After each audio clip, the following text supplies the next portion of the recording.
But how many people have seen the object that's on the screen? Just to show that. Super easy question. Most people have looked up and at least seen the moon. If you haven't, I encourage you to do so, but I think most of us here are at least aware of the moon's existence. But what people don't necessarily know about is how much information the moon contains about how we got here, maybe not how life came to be, but perhaps how Earth got here and how we kind of got from the beginning of the universe almost 14 billion years ago until today. How the planets formed, how the solar system has evolved since it first formed about 4.5 billion years ago. And so that's what I want to talk about today. I'll try and keep it interactive, try and keep it exciting. If you have questions, feel free to just ask them whenever. If I feel I'm getting derailed too much, I'll just save it for the end and bring it back. So the moon and what it tells us about the solar system. Now there's certain things about the moon that are maybe, I think, interesting. I don't know if you do. So we'll just start with a picture of the moon. Now I'm going to turn on the lights one more notch just so that we can all see it fairly well. And I want you with your neighbor or any person around you, you can group up into groups of 3 if you wish, is just talk about what you see. Don't worry about being technical. Don't worry about using correct terminology. Just talk to each other about what you see. Stating the obvious also is not a bad thing in science. So we're going to do a little science right now. Tell me, or tell your neighbor about the moon, and we'll come back together in a couple minutes. Craters. Everyone says craters.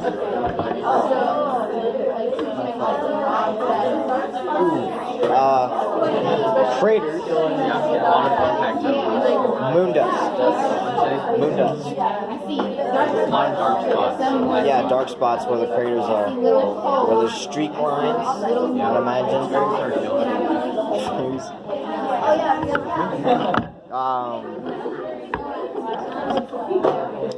One side of it is lit. Pretty boring. Side of it's in its gibbous stage right now. Gibbous, yeah. It's not a full. Yeah, it's just a lumpy ball. It's white, it's gray, it's black. It's also 50 shades of gray. That's how I describe them. This is just a quick get our minds into it. We'll just shout it out right now. What things did you notice about the moon? Craters. Craters, dark spots. Lines. Lines. It's rough. What else? It's white. Can't see the whole White. moon. You can't see the whole moon? No atmosphere? Maybe. I don't know. When you look at the Earth from the side of the planet, you can see it's like hue on the outside of the Earth where the atmosphere begins and where it ends, and you can see that really. We don't see any fuzziness here, right? It just kind of looks sharp. It's a crisp edge for the most part. Great. So I think you all pretty much picked out the obvious features, which is fantastic. That's doing science. Scientists think they're really smart at times, but really all we do is just say the obvious, but maybe in a smart way. If you choose your words wisely, you will always sound intelligent, I think. At least that's what we do. So we have this moon, our moon, that has white and dark and, as they were described earlier, dense in the surface, which some people have called craters. We don't really know what a crater is yet. Maybe some of us might, some of us might not. That's okay, we'll go over that. And there are just all sorts of maybe interesting features going on. We can't see the whole thing. One, I probably clipped off the edge in a bout of trickery. But also you can start to see a little bit of a shadow. It looks a little darker down here, even though you get the full part of that in the image. So there's something interesting going on. Now, I'm not going to talk too much about the phases of the moon. You're going to get to that, I think, later in this program, more towards the end. I want to focus more on the cool science that you can do with the moon if you either don't care about the phases for the moment or already know about them. There are 2 key parts of what you told me, though, that I would like to focus on, just briefly. The first is the fact that there's a light part, and the second is the fact that there's a dark part. This is important. We give these different names. You might already know them. Mare, the dark parts.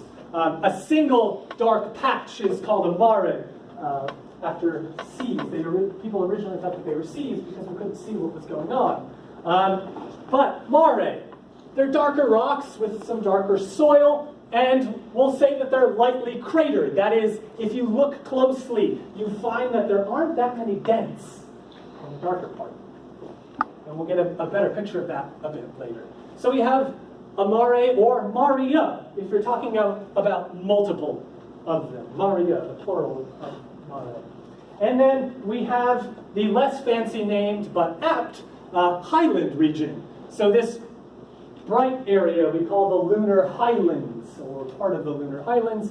It's a lighter colored rock and soil, and it has a distinct feature that, for example, if you look down here, there's lots of kind of roughness to it, as someone described a bit earlier. And it's rough, it's heavily cratered, it's distinctly different than what's going on in the Mare. And that's going to become quite important. So we have these two different regions, the Mare and the Highlands. I'm going to turn on the lights. I see some yawns. It's warm. You've had a long day, I assume, so we'll wake you up. I'll shock your system at some point, probably, so just be prepared. And we have these light and dark areas, but we also mentioned, several people mentioned craters, and here I mentioned craters, but it's important to discuss first off what is a crater. For those of you who may not know, or at least might need a bit of a refresher, we have these things called impact craters. They're the dents that you see on the moon, or at least dents that you see all over the solar system. We see them on Earth all the time. How many people have been to Meteor Crater in Arizona? How many people have been to Arizona, period? 1, 2, just a couple. I encourage you, if you have a chance, there's a pristine impact crater on Earth in Arizona. If you're just driving down the highway, it's just off to the side. It's not too bad of a trip if you can make it out there at any point. If you ever have the chance, I encourage you to go. But so impact craters, what are they? Besides for dents in objects, they're dents formed when one object, usually a smaller object, smacks into a bigger one and leaves a little dent. That smaller object could be a meteoroid, an asteroid, or a comet. These are all distinct, different things. Meteoroids and asteroids are distinctly different. Meteoroids are small things, up to about 1 kilometer in size, so about half a mile. That's small, astronomically speaking. Asteroids are anything bigger than that, made of rock and metal, and comets are kind of icy balls floating around in the outer solar system with some dust and dirt mixed in. So when one of these things, a meteoroid, an asteroid, or a comet, slams into a larger object, a planet, a moon, a larger asteroid perhaps, what happens is that it effectively excavates a circular region on the surface. And that circular region has several distinct features. But one of the interesting things is that no matter what angle this object hits, it's almost always going to form a perfectly circular crater. It's pretty nifty. And that's because the object itself doesn't do the excavating of the material. Instead, there's a shock wave that's created because this thing is moving at several tens of thousands of miles per second and just smacks into the surface, and it has to suddenly stop, and that gets it traveling faster than the speed of sound and completely obliterates the surface. The shock wave does. And the object usually gets burned up in the process. And so what's left behind is something that looks like this. Seems pretty mundane, boring, not much exciting to it perhaps, although there's some interesting features. To orient ourselves, the sunlight, in this case, is coming from this direction, indicated conveniently by this thing that doesn't really look like the sun, but we're going to pretend it does. And you have shadowed features, bright areas that are illuminated by the sun. And so you can tell that this is a divot, or a dent in the surface, because light can't go through a wall and go straight down. Light always travels in straight lines, so it has to go at an angle. And so part of the crater will be in shadow, but the back wall will be lit up. So you can always tell craters from, say, mountains, which is a fun game I like to play with my students and drive them nuts, trying to figure out what is a crater and what is a mountain, if you're not given the location of the sun. But if you're given the location of the sun, it's pretty straightforward. It's pretty easy, I think.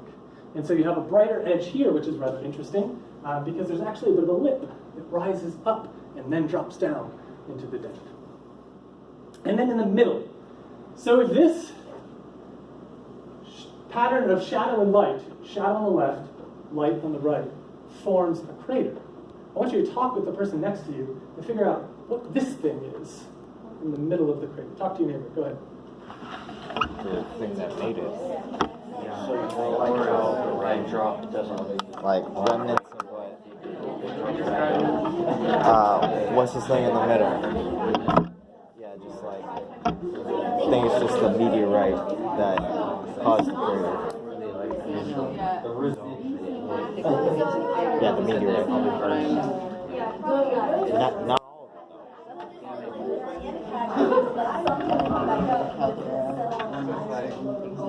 all of it though. But it does, so it doesn't level out over time. All right. So what are your guesses? What's going on with this thing in the middle? What is that? Leftover meteorite. Leftover meteorite. Good guess. What else? A mark where it smacked it. Good. What else? Think about where it's bright white, it's in the light. And where it's dark, it's in shadow. So if this outer portion, if this portion goes up and then down, and then back up again, is this pattern of light and dark the same or opposite than the light and dark on the edges? What is it? Opposite, same? Opposite. Which means that it doesn't go down, it goes up. We have a mountain. I was going to say that. A mountain. You should have said it then. Always trust your gut. We have a mountain in the middle of a crater where something huge smacked into the moon. And it formed a mountain, of all things. You don't expect it, but there it is. That's a mountain in the middle of the crater. You might think, like, well, maybe the mountain came up later. Yeah. Okay, so is the crater like very small, or is it like as big? It's much larger. This is several kilometers. You can imagine this might be the distance from Dahlonega to Gainesville. We're talking tens of kilometers. Up to hundreds of kilometers. These are, it's hard to get the scale, but these things are huge. They're really, really wide, large structures. There are craters that are about the size of this room that were hit by little tiny pebbles. Little tiny pebbles create something about the size of this room. Usually, the hole, the dent left by an asteroid or a meteorite is about 10 times larger than the actual thing that it's anywhere from 10 to 100 times larger. So small things leave big holes. Big things leave ginormous holes, or dents at least. They're not really holes. And the biggest things leave mountains. Because essentially what happens is you get this impactor coming down, smacks into the ground, and it pushes the ground down. And you can imagine ground, if you've ever jumped on it, this is floor, so it doesn't really work. But it's pretty solid, right? You're not going to go flying through it. But you can actually think of it like a spring.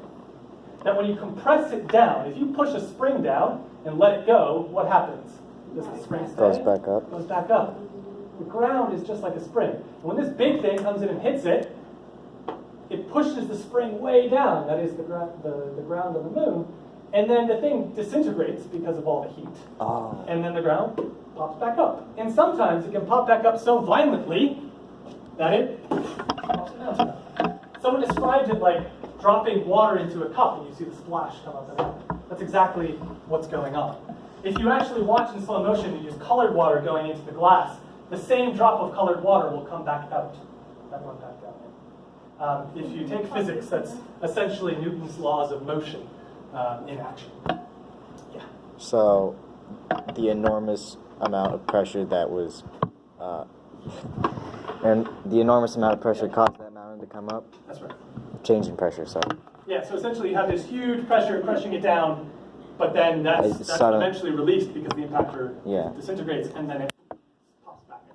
Gotcha. All of this happens in a matter of about 2 minutes.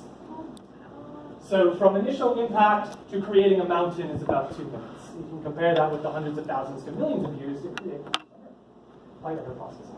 But we have some nifty features that aren't super important, but we can talk about them. There's the crater wall, which is just the edge of the crater. You have the central peak, which is the thing in the middle. You have ejecta, that's the stuff that's launched out. You have secondary craters because stuff that launches up into the air comes back down and forms smaller craters. Right. And then we have rays, big streaks of material that streak out. If you have time later and you want to, we can watch some examples of how these types of things. So those are craters. And craters are going to be important for what we're going to discuss today. So this is the full moon. I didn't show you the full moon earlier, but this is what the moon looks like when it's full. This is a really high-resolution photo where you see lots of little bright points kind of scattered about. You see dark areas, you see light areas, you see lots of those maria, you see the lunar highlands, like that. But there's an interesting fact about the moon. Some of you, again, may be aware of this. That might blast your eardrums, so I apologize. Oh, it didn't import sound, so it doesn't matter. So if you watch the moon over time from Earth, I want you to just discuss with your neighbor what you're seeing. What are you seeing the moon doing? You can ignore the shadow if you wish. You'll learn about why that shadow moves in the way it does later.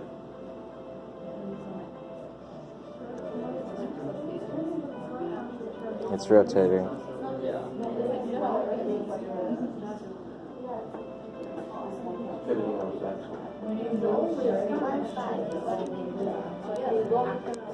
Isn't it like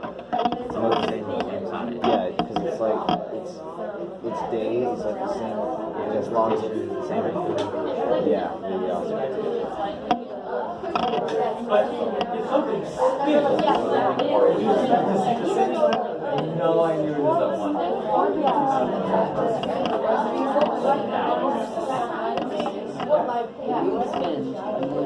Oh, but then the shadows are the same side. Sorry. I'd love to see if those change.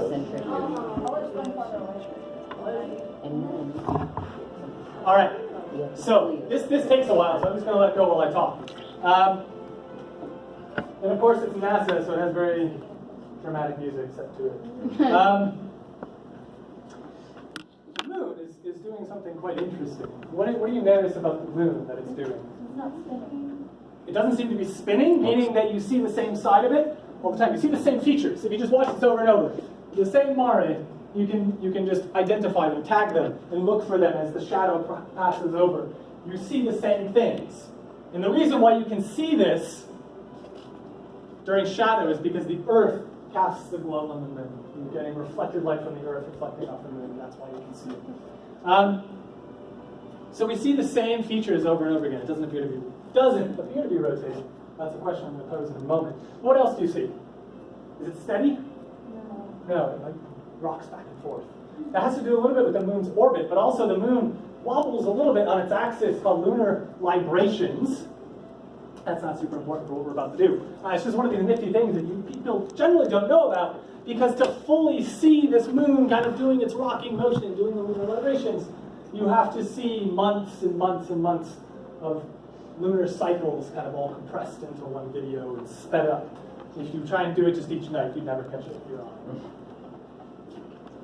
So, it was said that we see the same side. Is the moon rotating then? Talk with your neighbor, you have a minute. So. Yes.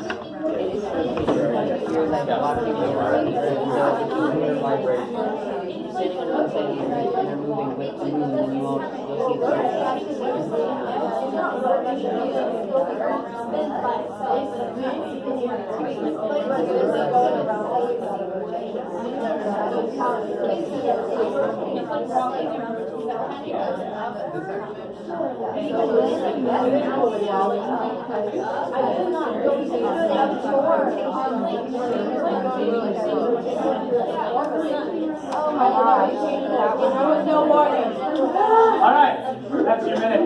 I don't know if it's actually a minute, could have been 3. So, we'll just do a show of hands. How many people say the Earth is rotating? The moon is rotating? How many people say the Earth is rotating?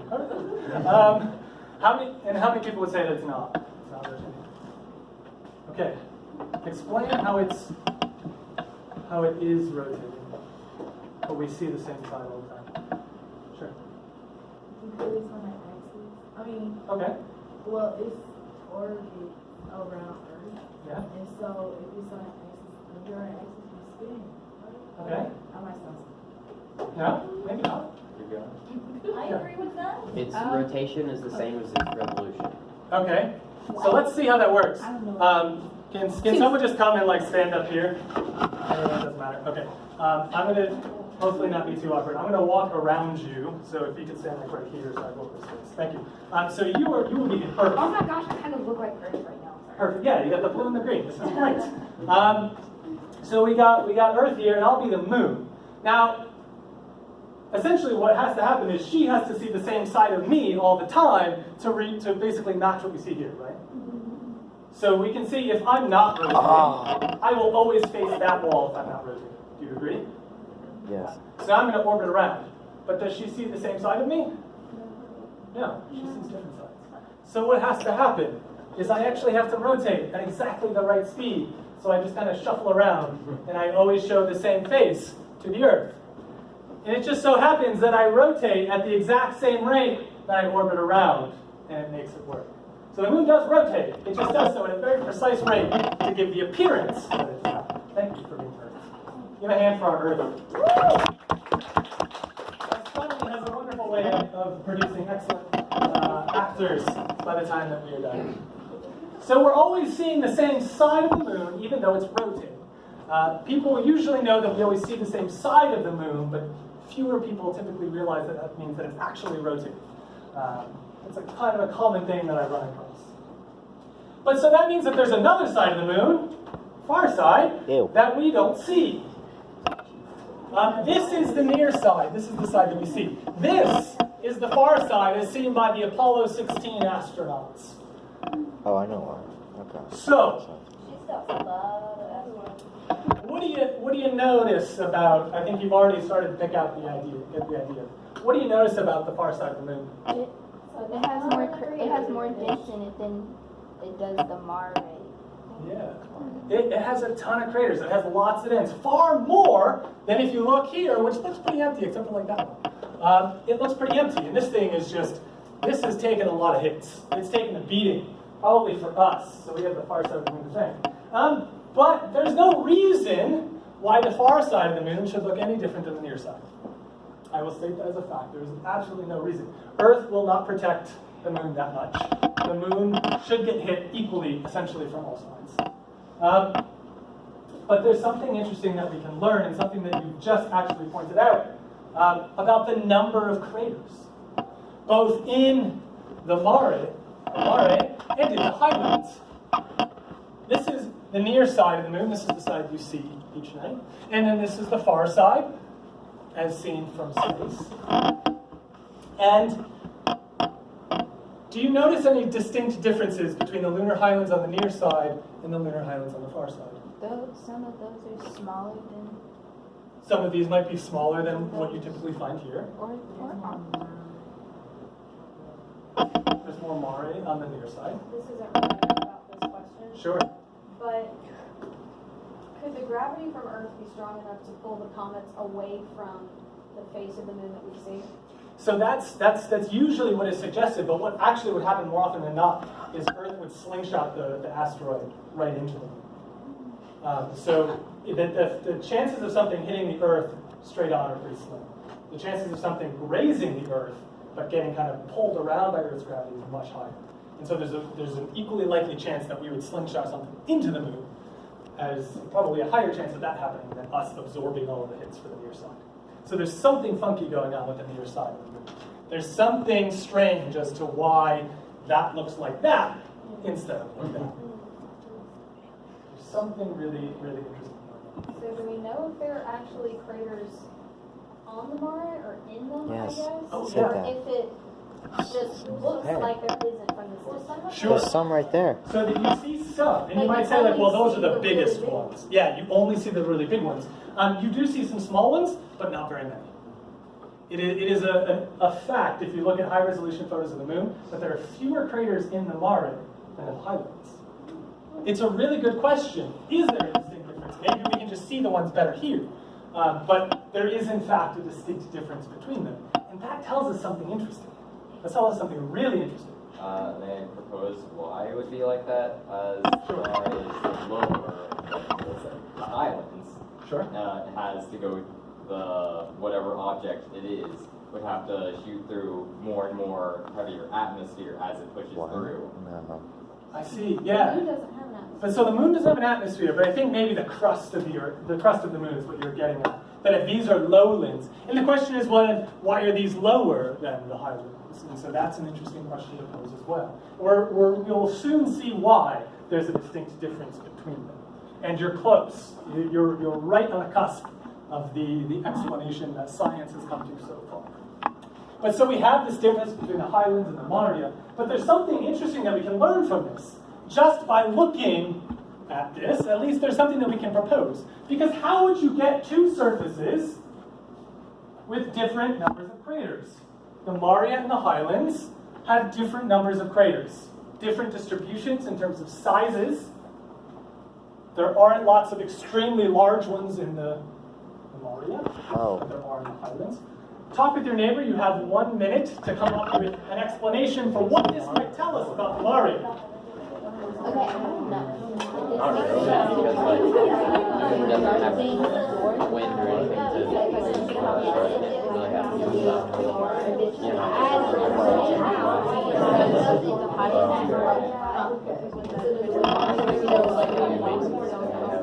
she'll Stop talking. It's like Stop talking. Stop talking. All right. That's your minute. So, lots of ideas I heard stirring around, and I think we're almost going a little bit further in our explanation, but that's good. I like to see us go further than maybe that we need to. So, at a very, very basic level, you can make a hypothesis. If we imagine that each of these things were exposed to space for equal amounts of time, assuming that the Earth is not really going to shield the moon, as we discussed, that it shouldn't really shield the moon, there's no real strong reason to say that it should, then what you might expect is that the Morea have been exposed to space for a shorter period of time. That's at least a hypothesis, that maybe the highlands have just been around longer to take a beating, and that the Morea maybe formed more recently and haven't been around as long to get hit by stuff. So is that No, please. So if you're saying that, is the Morea the new like the base color of the moon? I don't know if that makes sense. That's interesting. Like if you said the highlands have been there for, so that's not like, it's kind of like what I'm trying to say. The Statue of Liberty, how it started out as copper and now it's oxidized. Sure. So is the Morea like the pristine color. Right. Yeah, we'll get there in a moment if I can defer on that, because we'll get there. Yeah, that's a really good question. So I'm going to give us a hypothesis that the lunar Morea formed or solidified. We don't want to say necessarily that the lunar Morea are younger, that somehow they arrived on the moon. Those rocks have always been there the same amount of time. That's not what we're saying. What we're saying is that the lunar Morea became solid rock later than the highlands. Later than the lunar highlands. So they solidified more recently. That's going to be a working hypothesis. And now our job is to figure out, one, what we can learn from that, and two, how we figure out that's true. Question? So by solidified, that means they could have been hit, but it just didn't make a mark because they weren't hard Maybe? So it could be like quicksand without the oxygen. What? Gas, or gas could be gas. Yeah, there could be Lungs. something. There could be something that's absorbing all of these impacts. It's just like if you see an impact in the ocean, if a meteor hits the ocean, you never see it. You never see it. You see no crater. But so, really quickly, with that working hypothesis, I want you with your neighbor really quickly to label which of these regions are younger or older. Region 1, 2, or 3. Which one is the oldest, which one is the youngest, and which one's in the middle? Go ahead. Moon Enceladus. And then you have 3's youngest, 2's oldest, 1's middle. Yeah.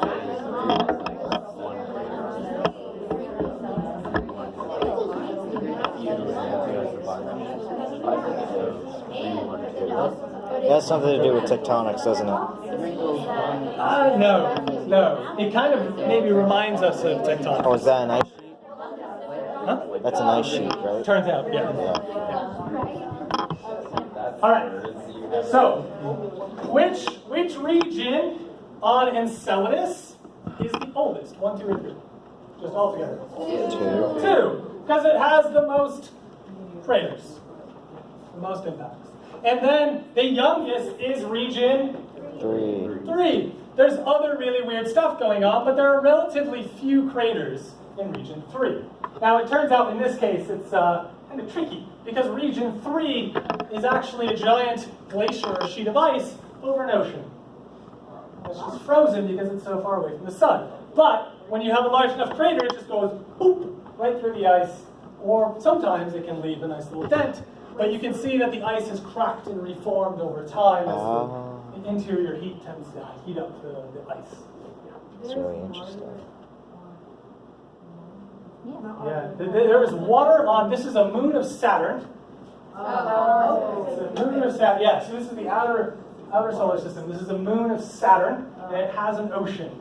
There's also a moon of Jupiter that has an ocean, and we are interested in exploring those. But so, what you did is essentially you used the hypothesis that the lunar maria formed or solidified more recently. And that's what scientists do. We take information, and then we just see if we can use that in different situations to come up with different answers. But we still haven't established that this is actually true.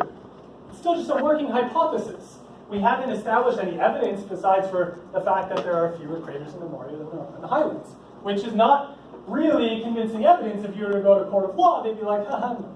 They would send you away. And that wouldn't count. So instead, we need to figure out a way to actually establish whether or not the lunar Maria are younger or older than the lunar Highlands. Does anyone have a good way of figuring that out? Moon missions. We can just go there, do stuff. So you can go there and you can use this rake shovel thing. I don't know what it's called. It's a rake shovel thing.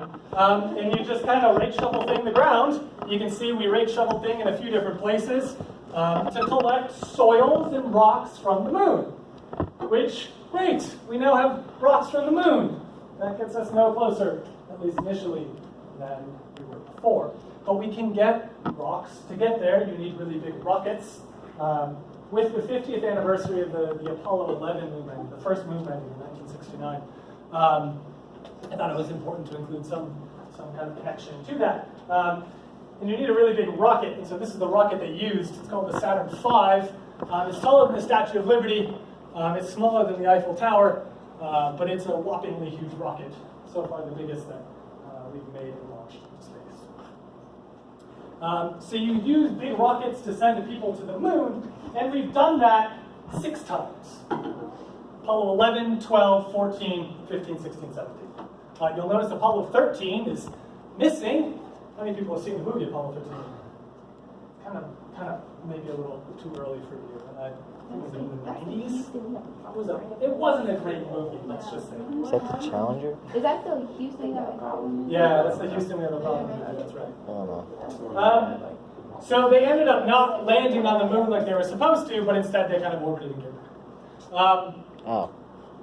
But so we have 6 missions that landed, and you'll notice the missions landed in different places, some in the Highlands, some in the Maria, and in different Maria.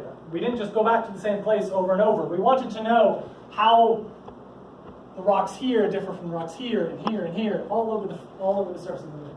In principle, we'd like to go to every little place in the moon and test all of the rocks if we could, but we haven't yet done that, and we don't necessarily have any plans to do that soon. What we can do is you can collect rocks and bring them back, and what you find are rocks that look like this. In the Maria, where Apollo 15 landed, or the Mare where Apollo 15 landed, you see this rock that looks like a giant sponge. It's got a bunch of little holes inside of it. This is presumably where gases were trapped inside of the rock, and then when it solidified, some of those gases were allowed to escape. Or they were absorbed into the rock, so that when we broke it open, we see the holes inside.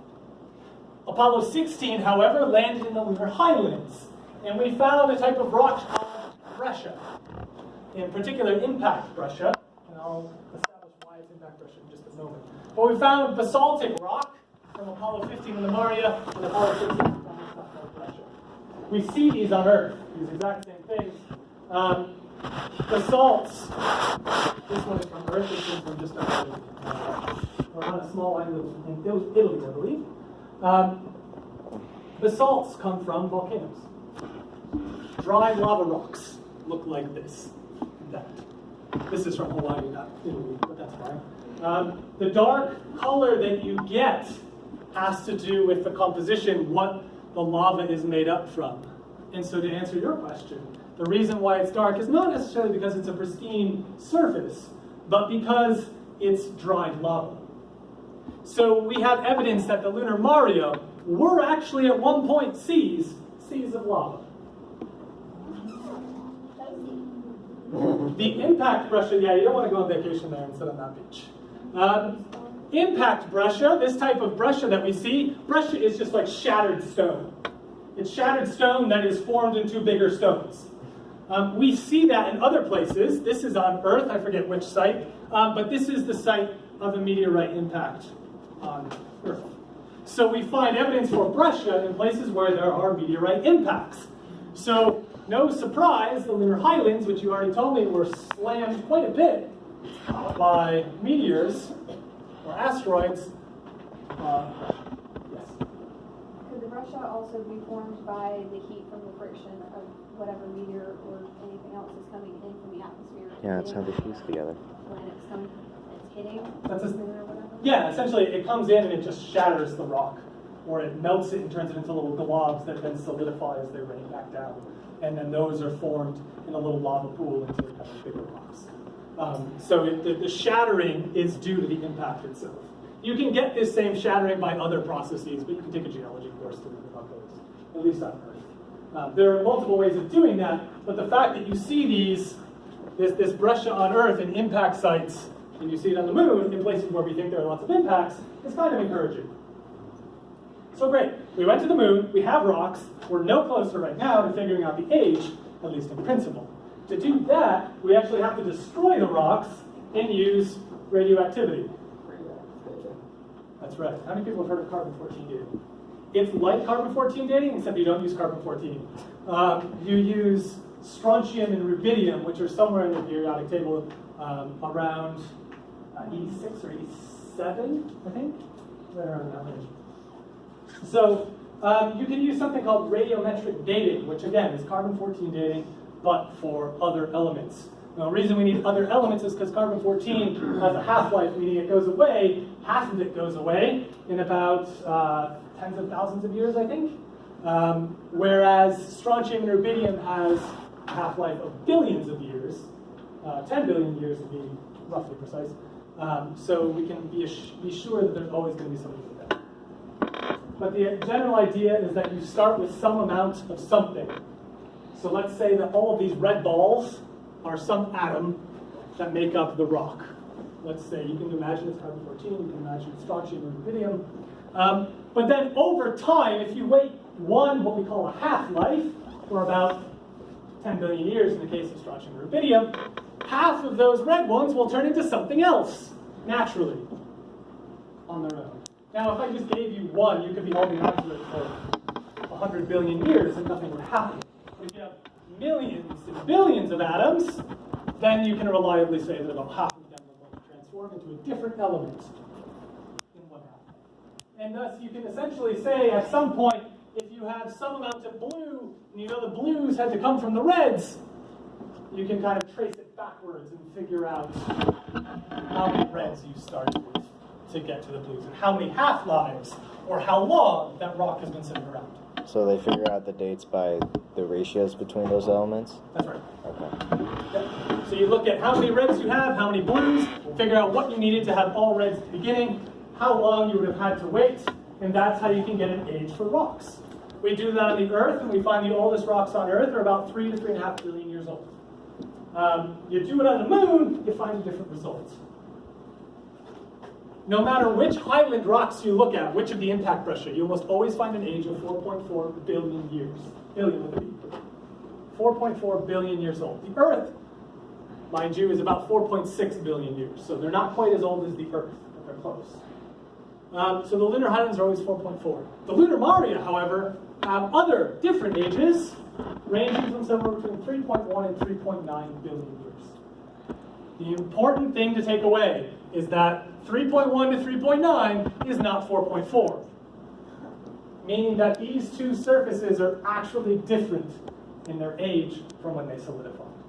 So the lunar Maria became rock after the lunar highland. And that's because we said the lunar Maria are made from lava. At some point, lava had to ooze out into the surface of the Moon, and it filled in all sorts of cracks and crevices. It solidified, and then it was just around longer, or not around as long, to be smacked by impact craters. However, 3.9 is pretty close to 4.4 billion years. I mean, in an astronomical sense, 600 million years is just a drop in the bucket. But they're pretty close. They're pretty close. Not the same, but pretty close. So that means that most of the impacts that you see came within the first about 500 million years of the Moon's existence. After that, for the last 3 to 3.5 billion years, there have been relatively few impacts. So we can say something very important, that there have been very few things floating around the solar system to smack into other things in the past 3.5 billion years. But you'll notice, what are the shape of the lunar Maria, roughly? Circular. What makes circular dents in surfaces? Impacts. These are the biggest impacts.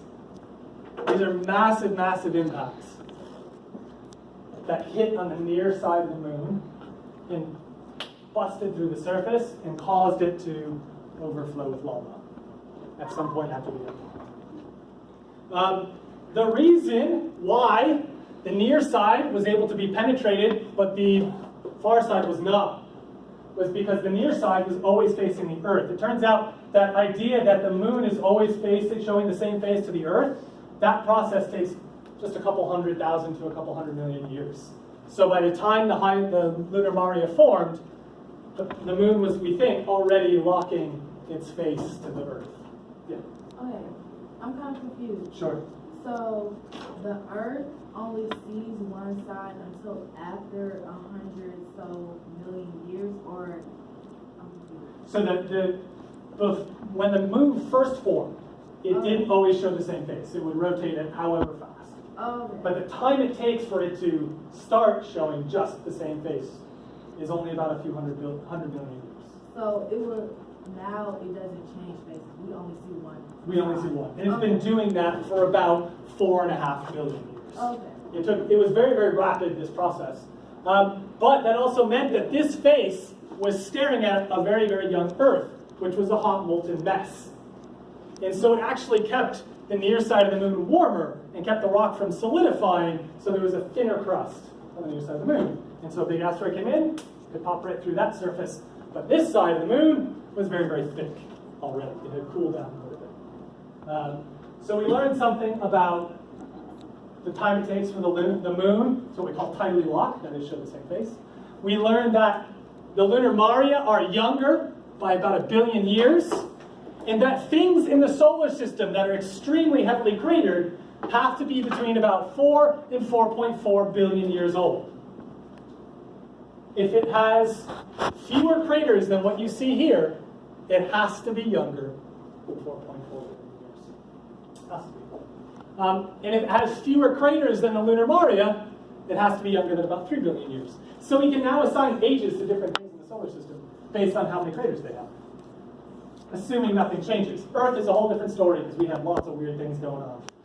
Earth is a hot mess. It's a fun hot mess. But so what we learned is that there are lots of things. This is basically the number of impacts that you get over time. This is a young Moon. That's the today, and there had to have been lots and lots of impacts early on, and it had to drop really, really quickly. Otherwise, the Maria would also be littered with impacts. And there had to be a peak when you formed the lunar Maria, because they got smacked by something big.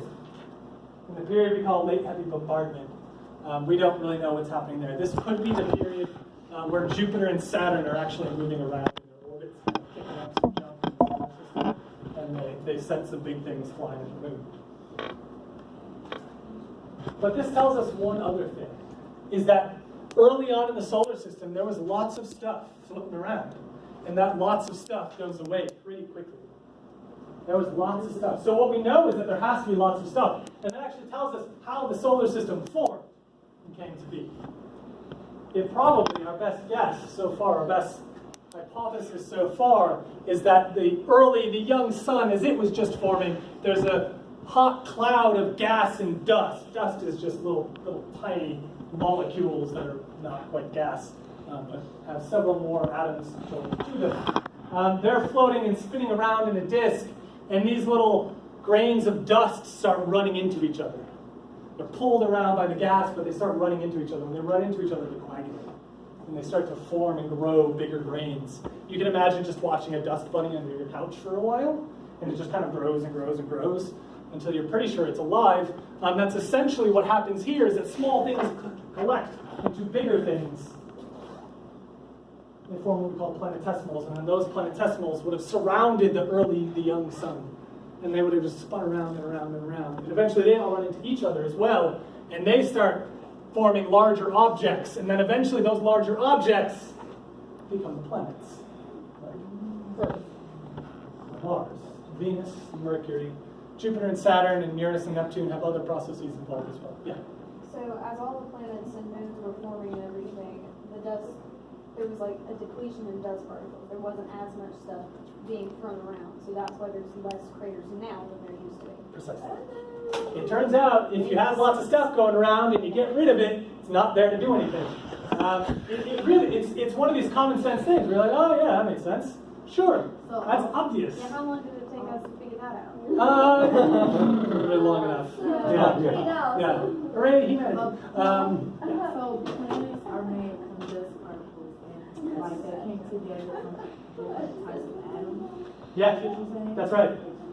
So the little tiny gas particles start to form larger molecules. The larger molecules start to join up with other molecules, and you form what we call dust grains. These are the things that if you combine a bunch of them, they form rocks. Yeah. Okay, another question. So why is it that we have bigger planets? Like, okay, that kind of sounds off. No. But okay, Earth is definitely much smaller than Jupiter. So why don't those particles? Why did those type of particles just go to Earth, and the other particles just went to Jupiter? So Jupiter has a solid core like Earth. It's about 20 times the size of Earth at the core of Jupiter. It's just that Jupiter and Saturn and Uranus and Neptune collected lighter elements. So Jupiter is mostly hydrogen and helium. This stuff was blown out. We don't have very much hydrogen and helium here on Earth. Even if you look at the stuff caught up in water, we don't have very much of it. So all of that is blown to the outer solar system. And so this thing that's 20 times the mass of Earth in the outer solar system is just going around picking up that hydrogen and helium, picking up this gaseous envelope of stuff. And that eventually starts to grow and grow and grow at Jupiter. So those particles wouldn't survive on Earth, like the more hydrogen and helium. If you take a balloon outside and you open it, all that helium is going to go straight up, and eventually it's going to make its way to escape. We don't actually have a strong enough gravitational pull to hold hydrogen or helium in. Jupiter and Saturn do. Oh, okay, okay. So they get to hold on to it. And then Uranus and Neptune have other things like methane ice and other weird ices that'll kill you. I love that. Yeah, it's a real sobering thought. It's a good thing you're not going to Uranus and Neptune anytime soon. But so essentially this is what an early Earth would have looked like, being pelted by a bunch of things. I just showed this. There's no real other interesting things we pull on this. But so it was a whirlwind tour. And maybe none of it sunk in, but hopefully you learned a little bit about how the moon and the things that you see, the dark spots, the light spots, all of that, tells us not only about how this thing got here and what happened to this thing over time, but actually how the entire solar system started to form. we have other evidence to support this idea. But at least for now, we can say that the moon certainly tells us a lot. So, otherwise, that's all I have. I'm happy to take more questions. It's roasting hot in here. I'm happy to take more questions. Of course, if you're finished, you're finished. I don't know if it's cloudy outside or not. I have telescopes in my trunk. If it's clear, we can go outside and look at the moon or whatever else we can find. But otherwise, I can take questions about the moon, the solar system, or things about being an astronomer, anything else you might want to know. Yeah.